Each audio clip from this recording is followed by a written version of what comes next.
Hi, I'm Nani, Noam Vazana, and I'm CEO at ydiymusic.com, and I'm a singer and a composer. Today I will be reacting to LP Laura Pergolizzi's interview about success and her music.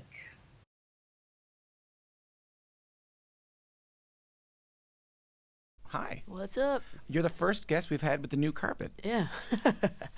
I like that. Good for a radio Great. show, hey, to talk about the carpet right off the bat. Fantastic. Yeah, Yes, let's talk about it. that's what they say. That's what they say good content is. My life is a carpet. I think so too. Yeah. When you first started out like 20 years ago, 20 odd years ago, what career did you have in mind?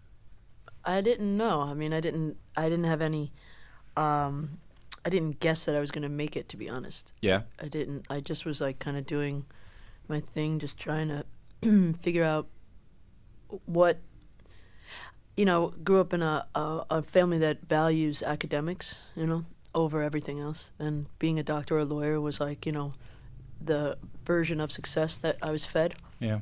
And so I think I couldn't wrap my head around anything else. I remember my dad said something about, can't make a career out of being an entertainer for the most part. Yeah. And that's really stuck with me. Like, it was like something that it was always like, oh, you can't do that. Is it kind of fueled you? No, it just kind of made me think, yeah, you can't do that. You got to be careful what you say to kids. That's but I think He's kind of right, is what you think. It's challenging. I guess, yeah. I mean, no, I guess I thought maybe he's right, and I didn't really know. Honestly, I just didn't want to be told what to do, to be honest with you, by him or kind of anyone else. I get it. But especially him, because I didn't think he seemed that happy, So his version of life did not seem so successful to me. Yeah. But I didn't know what was successful, I don't think I didn't really trust anyone's view of success, to be honest.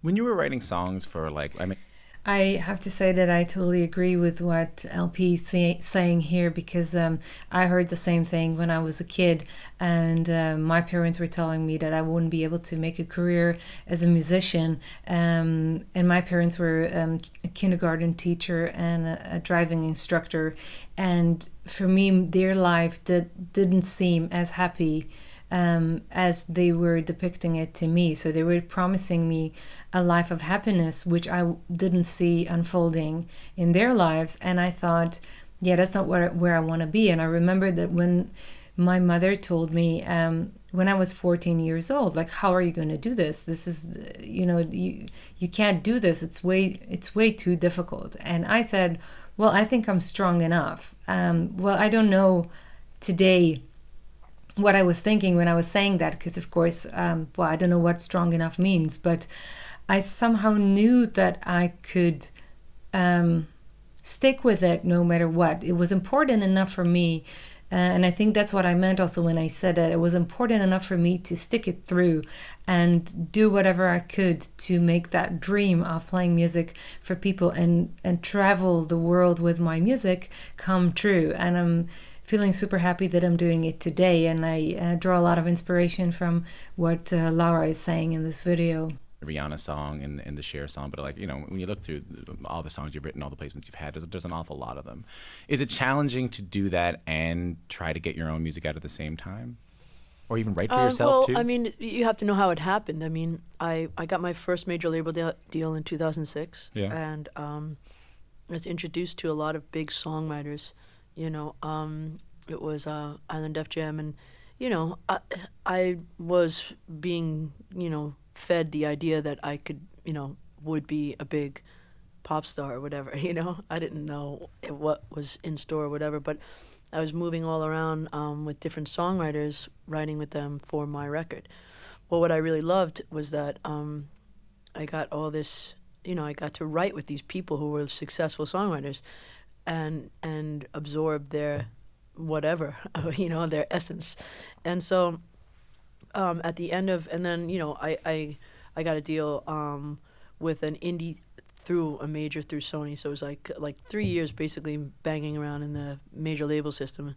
And I wrote like in the area of like 130, 140 songs. You know, it was just like a lot. And what I learned about myself then is that I had I could be prolific. Like I could go in a room and just like cry on command and kind of do this kind of stuff. So, so I did, and then at the end of it, but they were pushing me in all different directions. I didn't have a strong management at the time, so I was a bit rudderless, and I was like, and they were like, oh, let's go in this rock direction, let's go in this pop direction, let's go in this folk direction. So I just, it was frustrating at the time, but also just convoluted. I didn't know where I was going. I just was like following what they said because I didn't know any better. Yeah. And honestly, even when you know better, it's very difficult not to to navigate the system, a major label system. Yeah. So after the 3 years, then nothing. It bore no fruit. Like there was not an actual record that came out. But I had all these songs, and one song called "Love Will Keep You Up All Night" was cut by the Backstreet Boys, and that was like a watershed moment for me, where I felt like, oh, that can happen. That's interesting. Is it like a validation? Yes, especially since coming up as an indie artist, one of the walls that I always hit was that you don't have the songs to get through. You don't have the songs. You don't have the songs. So then when I became a songwriter, the irony was, not lost on me at all. I was like, oh, that's interesting. turns out I have the songs for everybody else. Yeah, it's like, it's like never getting a date and then being a porn star. You're like, oh, right. This is a brilliant point that LP is bringing up here, because working with a label is not very easy, and I have the experience in firsthand. I signed with a label for my first record, and they actually had an option for my second record, which they didn't. They decided not to put the record out, and I recorded an entire album I was pushed by the label to a very single-oriented minded direction, and instead of recording a concept album like I really wanted to do, it felt like every song was in a different style. So one was in country style, one was in pop style, the other one was in rock style, the other one was indie, and there was even an electronic song in the album. So they were kind of pushing for airplay rather than introducing me or establishing me as an artist. And it happened very well on the radio. So some songs got played on the radio. One of the songs, Personality, was even chosen as the best new song in the Netherlands by Radio 2 back at the time, 2012. And so in a way I had a semi-hit record, but the audience did not vote with their feet. They didn't come to the venues. So I would always play shows in front of, let's say, half full halls.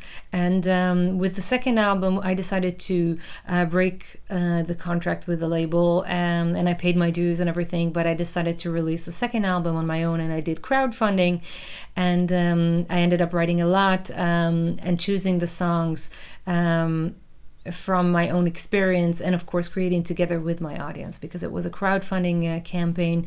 Eventually the songs didn't do very well on the radio. They got some airplay, but they were not hits. But the audience did vote with their feet, and the halls, the theaters were sold out, and I get to play some major festivals as well.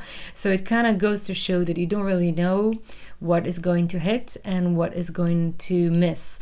So just follow your heart with whatever music you want to release, and eventually the audience will follow. And if you change yourself to fit someone else's mind, you will probably miss anyway, because you are not exactly who you are. And if you invest and develop in your own identity, some people will be able to identify with who you are, because it's genuine and it is true. To me, making even a living at music was kind of like, oh my God, and getting deals was like, becoming my thing, and living off those deals. So, at the end of the 3-year period of the major labels, I got a publishing deal with Primary Wave that's now absorbed by BMG. But they gave me another deal for songwriting, kind of based off like the music I had and the fact that I got this cut with the Backstreet Boys, and then I became a songwriter, and and I kind of stayed in California, kept like using those contacts and more to songwrite, and I just instinctively knew that I needed to write as many songs as possible in as many genres as possible in order to like make a living, especially in light of the fact that streaming was in its infancy. Did you still want to perform? Was that still on the? No, I was in survival mode at that point. Right. I was like, who's gonna get? I'd had 2 indie deals before that. Yeah. So I was like, I'm gonna get another deal. Doubtful. So I was like, 2 indie deals, 2 major label deals, no, forward movement as far as getting known as an artist. So I was like, I'll be a songwriter. Screw it. This way I don't have to worry about, I could become Jabba the Hutt. Nobody cares. It's just like the image is not important. Yeah. You can wear sweats all day, everything. You're like, kind of like being, I don't really kind of like being a radio host. I know what you mean. Exactly. So you look like crap, by the way. I really do. I got to tell you. I didn't help that I wore 4 toques at the same time, and my Star Wars pajamas today didn't help. There's a hole in both shoulders. I wish you had Star Wars pajamas. I wish I owned Star Wars pajamas. Yeah, right. So what's the turning point? Would you ever get laid? I don't think so. Probably not. No. Or by weird people. Yeah. When do you? When does it all change? Like when does it happen? Is there a turning point? Oh God. Well, yes. I think when I became a songwriter, when I bought a ukulele because I was just like fun. It was like the musical version of Star Wars pajamas for me, and I just like took off, and I loved it, and I learned all these songs. And I love that, by the way. Yeah. I love that you write on ukulele. Yeah, I mean, who wrote on ukulele that I found out way after that I thought was cool was Sam Cooke. Yeah. Which I was like, oh wow, that's really cool. Well, you kind of. I mean, I don't want to say you have to go with gut, but I feel like you can't. It's just an informal instrument. Yeah. It's like kind of like... Can't overthink it, maybe? Yeah, and you kind of like lull the, the forest animals out of the log, They're like, oh, look, like, they're not scared. Like, that's my thoughts. They come out of the log when I'm, like, playing ukulele, as opposed to, like, unlocking the guitar, which is, like, I feel like they all run back inside. Yeah. When you whip that out at a session, It's like, because then everyone's like, oh, so we're going to write on guitar. Ukulele, it's just like, it's kind of like, I don't know, it's like a Hawaiian shirt or something like that. You're just like kind of amused by it, but it could be a fashion statement. So you write on ukulele, you write a song that kind of turns things around for you?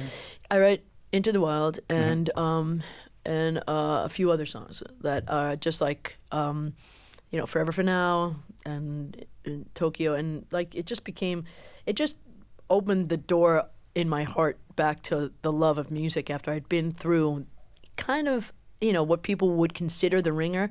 I didn't think of it as the ringer at the time. It was just my life, It was just like, hey, you have a really good voice. We want to sign you. Let's write a bunch of songs and then never get an album out. Right. So I just but I was just enjoying myself again. And I distinctly remember when I was a writer and I was people starting to spiral or like starting to like come around me again as an artist. It was because I was having so much fun just being a writer and playing ukulele and writing songs. Well, let me ask you this then. This is a very good point on how limitation can make you more creative. Laura is saying here that ever since she picked up the ukulele, she wrote some groundbreaking songs as far as her career is concerned. And I had a similar experience when I was invited to play on Dutch TV for the program De Nachtzoen, which is like a midnight talk show with artists. It's a late night session. And they asked me if I could perform a live song on air. And I said, well, okay, do you have a piano? And they said, well, we don't have a piano, so... okay, I said I'll bring my keyboard, and they were like, oh no, the keyboard is super ugly, so it will spoil our set. You have to find something smaller. I was like, well, I don't have anything smaller. It's a serious instrument. You want to play a good instrument, and the good instrument is big. So I said, well, we will not film you with the keyboards. Forget about it. Do a cappella or arrange for something else. And then I remembered a friend of mine mentioning something that she called a thumb piano. I didn't know what she meant, so I called her up and I asked, so what did you mean when you said you had a thumb piano? And apparently that was an instrument from Zimbabwe. It's called mbira, M-B-I-R-A. And it's a lot like a kalimba, but it's bigger and it has more variety. It's like 1.5 octaves, so you could do more with the range and the keys, and they are arranged as if the piano keys are arranged. So I took my bicycle, I rode to her place. I came back home. There was only about an hour and a half or 2 hours left before the sound curfew. You know, you're not allowed to play after 10 p.m. in a residential neighborhood. So I was playing this instrument for about 1.5 hours, and I just retranscribed an arrangement to one of my songs. And the next day in the morning, I went to the TV station and I recorded that song on the Mbira, and it turned out to be a hit single because like the previous version of the song that I played on the piano was kind of a B-side version, let's say, of the song, a very introspective version. And this version became more hip and communicative to the new generation, like millennials and stuff. So it turned out to be like a digitally streaming services. It was all of a sudden a big hit, and I didn't expect it. So sometimes the limitations could bear fruit to something really cool that you don't expect it. So try to explore these ways too.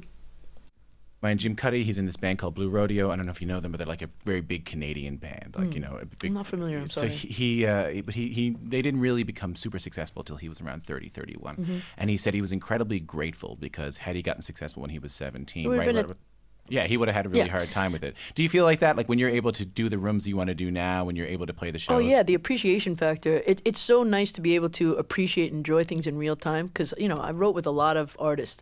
I wrote with so many artists that were like so young, and by the time or not even that young, you know, for everything from like, you know, 18 to 30, and just by the time they were appreciative of it or were like, oh wow, that was pretty cool, it was done. It was over. Yeah. You know, and it's like because you get so they either think it's gonna last forever, or you don't, you know, or you listen to all these people, you know, like I had the like set Spike happen several times. You know, it's like, you're amazing, you're fantastic, you're gonna be huge. Well, you don't even know how big you're gonna be. You could be huge indie or actually huge.